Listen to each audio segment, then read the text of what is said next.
ధర్మవరం నియోజకవర్గ బీజేపీ అభ్యర్థి సత్యకుమార్ కాదని అతను అసత్య కుమార్ అని భాస్కర్ నాయుడు ఆరోపించారు.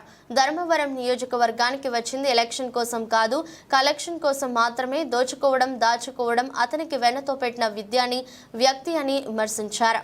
ధర్మవరంలో దోచుకుంటాడు, ఫామ్ హౌస్లలో దాచుకుంటాడని విమర్శించారు. రేపు 13 ఎలక్షన్ అయిపోయాక ఎవరి ఫోన్లు ఎత్తడు, అందుబాటులో ఉండడని ఎద్దేవా చేశారు. సత్యకుమార్ తిన్న ఇంటి వాసాలు లెక్క పెడుతుంటాడని అన్నారు. నా పేరు భాస్కర్ నాయుడు. నేను బీజేపీ వెంకయ్య నాయుడు బావమర్దిని. బావమర్దుల బంధాలే కానీ రాజకీయ సంబంధాలు ఏమి లేవు, వ్యాపార లావాదేవీలు కానీ ఏమీ లేవు. వాళ్ళ పనులు వాళ్ళే, మా పనులు మనవి. కానీ ఇక్కడికి ఎందుకు వచ్చారంటే సత్యకుమార్ అనే అసత్య కుమార్ బీజేపీ అని ధర్మవరం సీట్ తెచ్చుకొని ఇక్కడ పోటీ చేస్తున్నాడు. కాబట్టి భారతీయ జనతా పార్టీలో ఎంతోమంది సీనియర్లు ఉన్నారు, మేధావులు ఉన్నారు, పెద్దలు ఉన్నారు, ఆర్ఎస్ఎస్లో ఉన్నారు, ఏబీవీపీలో ఉన్నారు, మహానుభావులు ఎంతోమంది జీవితాలను నాశనం చేసుకున్న వాళ్ళందరూ ఉన్నారు భారతీయ జనతా పార్టీలో. అలాంటి వాళ్ళని పైకి రానియకుండా ఈ మధ్యకాలంలో పార్టీలో కూడా కొంతమంది బ్యాంకు దోపిడీదారులను, బ్రోకర్లను, డాఫర్లను, లోఫర్లకి టికెట్లు ఇచ్చి భారతీయ జనతా పార్టీ సిద్ధాంతాలకే తిరోధకాలు ఇస్తూ ఇలాంటి ఎదవకి ధర్మవరం టికెట్ ఇచ్చి నిలబెట్టడం కడుపు మండి నేను వచ్చి ఈ ప్రెస్ కాన్ఫరెన్స్ పెడుతున్నాను. పొరపాట్లుంటే నేను ఫస్ట్ టైము పొరపాట్లుంటే మన్నించండి. ఈ అసత్య కుమార్ అనేవాడు ప్రొద్దుటూరులో పుట్టాడు. ఈ మహారాష్ట్రియన్. వాళ్ళు 4 ఫాదర్స్ ఎప్పుడు వచ్చి ప్రొద్దుటూరుకు వచ్చారు. ప్రొద్దుటూరులో పుట్టి మదనపల్లిలో ఏదో చదువుకుంటున్నాడు.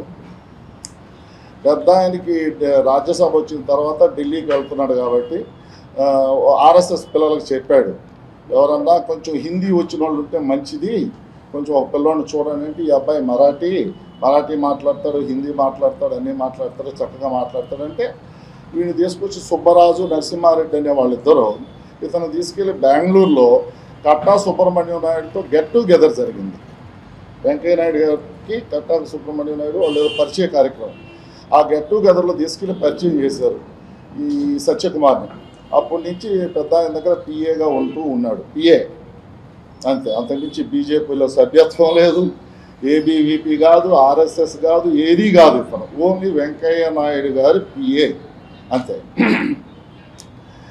క్రమేణా ఏంటంటే తిన్న ఇంటి వాసాలు ఇచ్చే మనిషి వీడు. మా పెద్ద ఆయన ఏంటంటే అందరూ మన బిడ్డలే కదా అనుకునే టైపు మా పెద్ద ఆయన. అంటే మన బిడ్డే, ఏదైనా మన బిడ్డే అనేది వాళ్ళ పిల్లల కన్నా ఎక్కువగా పెంచాడు వీడిని. కానీ వీడు కొంచెం పెంచేవాళ్ళనే ముంచేటది, అర్థమైందా? ఆ క్రమంలో వీడు మొదటి నుంచి వీడి ప్లాను ఇక్కడ డబ్బు సంపాదించాలా, నేను రాజకీయాల్లోకి రావాలా, ఇదేదే ఆలోచన. అనుకోకుండా పెద్ద ఆయన ఉపరాష్ట్రపతిగా వచ్చారు. పొడిగించరు పెద్ద. ఉపరాష్ట్రపతి అయిన తర్వాత నాయుడు గారి దగ్గర ఓఎస్డీగా వచ్చాడు ఈ అబ్బాయి. ఓఎస్డీగా వచ్చిన తర్వాత కేంద్ర పార్టీ నుంచి ఏదో అర్జెంటుగా ఫోన్ వచ్చింది ఉపరాష్ట్రపతి భవన్కి, వాడి చేత అర్జెంటుగా రిజైన్ చేయించండి. సందర్భం ఏదో నాకు తెలియదమ్మా, ఇంకా విషయాలు ఏదో సంథింగ్ పొరపాటు చేసి ఉన్నాడు వీడు. ఉపరాష్ట్రపతి భవన్లో ఆ పోస్టులో ఉండకూడదు, అది నేరం అని తెలిసింది. అంటే వాళ్ళు వీళ్ళు చెప్పుకుంటే విన్నా నేను. దాని వెంటనే రిజైన్ చేయించేశారు ఇతని చేత. రిజైన్ చేసిన తర్వాత వీడు నిరుద్యోగి అయిపోయిన తర్వాత పెద్ద ఆయన మీద ఒత్తిడి స్టార్ట్ చేసి నాకు పార్టీలో పోస్టు ఇప్పించండి అని బాగా ఒత్తిడి చేశాడు. ఆ కలిసి ఉన్న ఆ మమకారంతోనో ఆ అభిమానంతోనో మంచి ఆయన వేరే ఆలోచనలో పోలా వీడి గురించి, మన బిడ్డే కదా అనేసి కేంద్ర పార్టీ పెద్దలను అడిగి ఇక వాడు రిజైన్ చేసేసాడు కదా, ఏదో పోస్ట్ ఇవ్వండి పార్టీలో, పార్టీ కోసం కష్టపడతాడంట అని చెప్తే అప్పుడు డైరెక్ట్గా బీజేపీలో ఎంతోమంది జీవితాలు నాశనం అయిపోయిన పెద్దలు ఎంతోమంది, వేల మంది, లక్షల మంది ఉంటారు భారతదేశం మొత్తం మీద. వీడికి డైరెక్ట్గా నేషనల్ సెక్రటరీ పదవి ఇచ్చారు. సరే, ఫస్ట్ ఏమో రికమెండేషన్స్ ఇచ్చారు, తర్వాత బ్లాక్ మనీతో ఎక్స్టెన్షన్ చేసుకున్నాడు ఆ పోస్టుని. వీడు నిద్ర లేస్తే మీరు పరిచయం అయితే మీరు చెప్పండి, మోడీతో మాట్లాడతా, మీరు చెప్పండి, అమిత్ షాతో మాట్లాడతా ఈ ఇండియాలో 15 రాష్ట్రాల్లో మేము ఉన్నాం, మేము ఏదైనా సాధిస్తాం అనేది అడ్వాన్సులు తీసుకోవడం, దాచిపెట్టుకోవడం, దాచుకోవడం. ఇప్పుడు ధర్మవరానికి కూడా ఎలక్షన్కి రాలా వీడు, ఓన్లీ కలెక్షన్, నో ఎలక్షన్. అర్థమైందా? అంతే తప్ప వీడు ధర్మవరం ఏమి ఎవరు తెలుసు, ధర్మవరం ఎవరో తెలియదు. వీడు పుట్టింది ప్రొద్దుటూరు టికెట్ అని అడగాల, కానీ ఇక్కడ కలెక్షన్ కోసం వచ్చాడు, దండుకుంటున్నాడు. అంతే తప్ప వీడు ఎలక్షన్ చేయాలని రాలేదు. అది వాడి పరిస్థితి. తర్వాత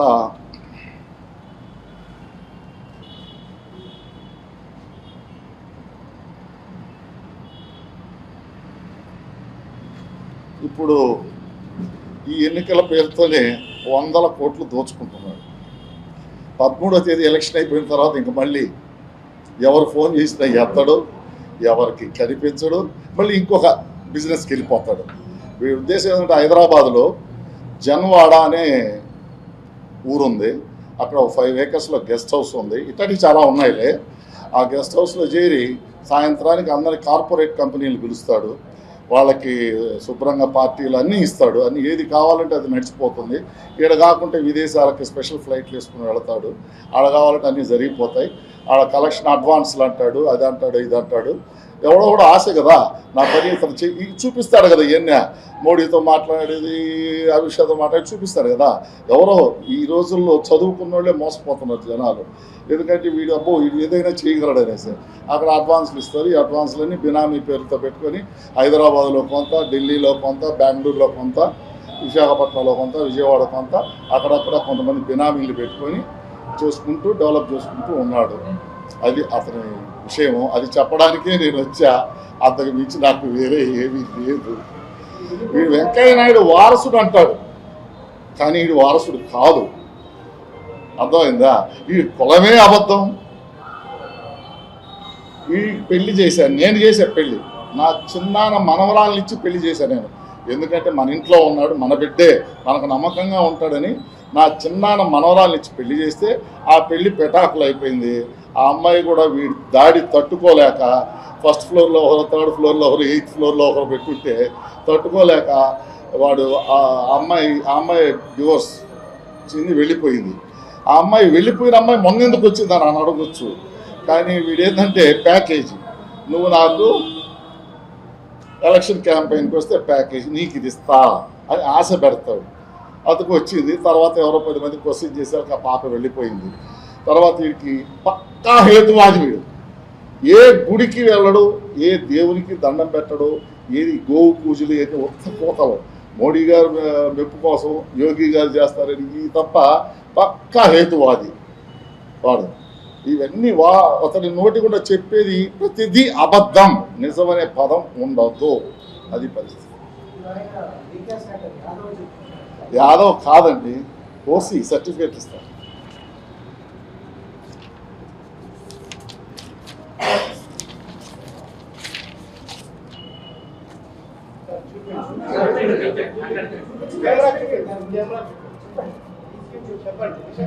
చూడండి, ఓసీ ఏ క్యాస్ట్ లేదు ఆడ, ఓసీ ప్రతిదీ అబద్ధం అండి.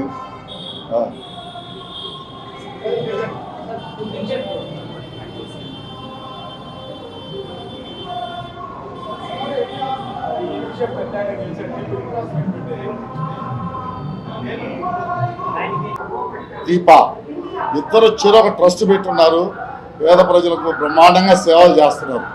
దీప చెన్నైలో ఉంటుంది, పాప బిజినెస్లు చేసుకుంటుంది. హర్ష హైదరాబాద్లో ఉంటాడు, ఆయన బిజినెస్లు చేసుకుంటాడు. వాళ్ళిద్దరు ట్రస్టులు పెట్టి బ్రహ్మాండంగా సేవలు చేస్తున్నారు. పెద్ద ఆయన రాజకీయాల్లోకి పిల్లలు రావచ్చు కదా అంటే వారసత్వం కాదు, జవసత్వాలు ఉండాలంటాడు నాయుడు గారు. వాళ్ళకు వారసత్వం ఉంది, జవసత్వాలు కూడా ఉన్నాయి. ఎందుకంటే వాళ్ళిద్దరూ సుమారుగా చెప్పాలంటే చెరు 7,000 కుటుంబాలని పోషిస్తున్నారు వాళ్ళు. అలాంటి బిడ్డలు ఉన్నారు పెద్ద ఆయనకి. కానీ వాళ్ళు ఈయన ఎంతసేపు వారసత్వం వాళ్ళు వెనక్కి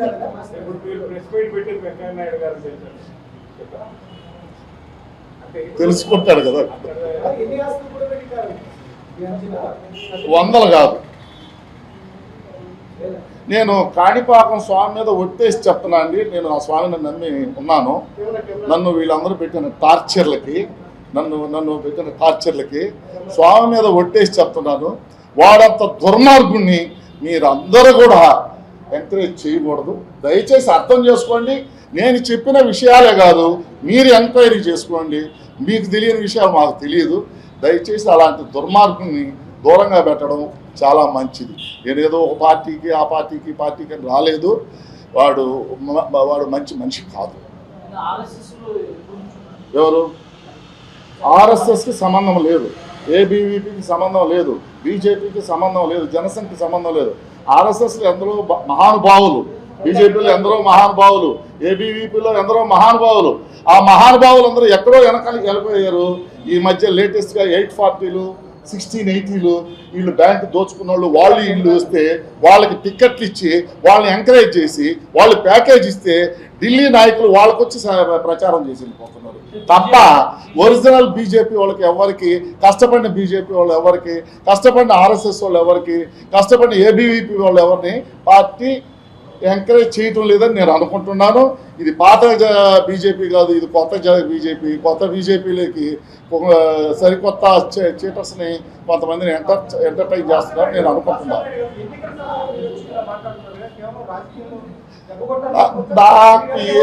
నాకు అసలు ఎన్నికల సమయం కాదు, నాకు ఎప్పుడెప్పుడు అవకాశం వస్తుందా ఇట్లాంటి దుస్తుని గురించి మాట్లాడాలని వచ్చాను. నాకు ఏవి సంబంధాలు లేవు. ఇది చెప్పా ఫస్ట్, నాయుడు గారికి నాకు భావాభావముల బంధంగా కానీ రాజకీయ సంబంధాలు లేవని చెప్పాను నేను. కానీ నేను ఇలాంటి వాళ్ళకి పత్రికా ముఖంగా తెలియజేయాలా, కొంత తెలుసు. అది వాళ్ళని అడగండి సార్. లేవు, అవి కూడా లేవండి, అవి కూడా లేవు. ఏదన్నా కార్యాలకి వాళ్ళు పిలిస్తే వెళ్ళడం జరగదు తప్ప మాకంత దగ్గర సంబంధాలు లేవు. నేను ఒకటే చెప్తున్నా, నేను అబద్ధం చెప్పి సాధించబడలే. స్వామి మీద ఒట్టేసి చెప్తున్నా, రారా పెళ్ళికి రాకుంటే బాగుండదురా, పలానా కార్యానికి రాకుంటే బాగుండదురని లాస్ట్ మినిట్లో అటు పోయి తలుపుకొని కనిపించి వచ్చేస్తాను. అది నా చెడింది ఏమీ లేదు. ఫ్యామిలీలో ఉంటాయి కదా, మేమేమి బాగా భక్తుండే. మళ్ళా దయచేసి ఇట్లాంటి దొంగని దూరంగా పెట్టండి, ఇలాంటి దొంగని దగ్గరకు రానిబాకండి. ధర్మవరంలోనే ధర్మం ఉంది. వీడు ఏ కులమో ఎవరికి తెలియదు. వీడికి ఇంకా ఒక మాట చెప్పొచ్చో చెప్పకూడదో. వీడు నాయుడు గారి దగ్గర ఉంటేనే కమ్మ ద్వేషి. వీడు కమ్మ వాళ్ళంటేనే యాంటీ. వీడికి కమ్మ వాళ్ళ దగ్గరే డబ్బు సంపాదిస్తాడు. ఇప్పుడు 300-400 కోట్లు సుమారుగా కమ్మ కార్పొరేట్ కంపెనీల దగ్గర డబ్బు సంపాదిస్తాడు. కానీ కమ్మ వాళ్ళంటే యాంటీ వీడికి. దయచేసి ధర్మవరంలో ఉండే కమ్మ నాయకులు కూడా కొంచెం ఆలోచించాలని వేడుకుంటున్నారు. నేను ఒక అబద్ధం చెప్పనని నాకు అవసరం లేదు. కానీ వీడు చేసిన ఘోరాలు అంత ఉన్నాయి. వీడికి ఇప్పుడు పాపం పండిందండి. అన్నీ ఒక్కొక్కటి బయట వస్తాయి, ఇంకా చాలా ఉన్నాయి. వీడి బినామీలన్నీ నేనేమి చెప్తుంటే విన్నాను, ఉన్నాయి. ఇవన్నీ కూడా బయటకు వస్తాయి త్వరలో. ప్యాకేజీ లేదే ఏమి లేదని మన అందరికీ తెలిసిందే కదా. ఇప్పుడు ప్యాకేజీ ఇప్పుడు బీజేపీలో అదే కదా ఉంది. ఆంధ్రప్రదేశ్లో పరిస్థితి ఏంది? చంద్రబాబు నావాడే, జగన్మోహన్ రెడ్డి నావాడే. ఎవరు అన్నది అవన్నీ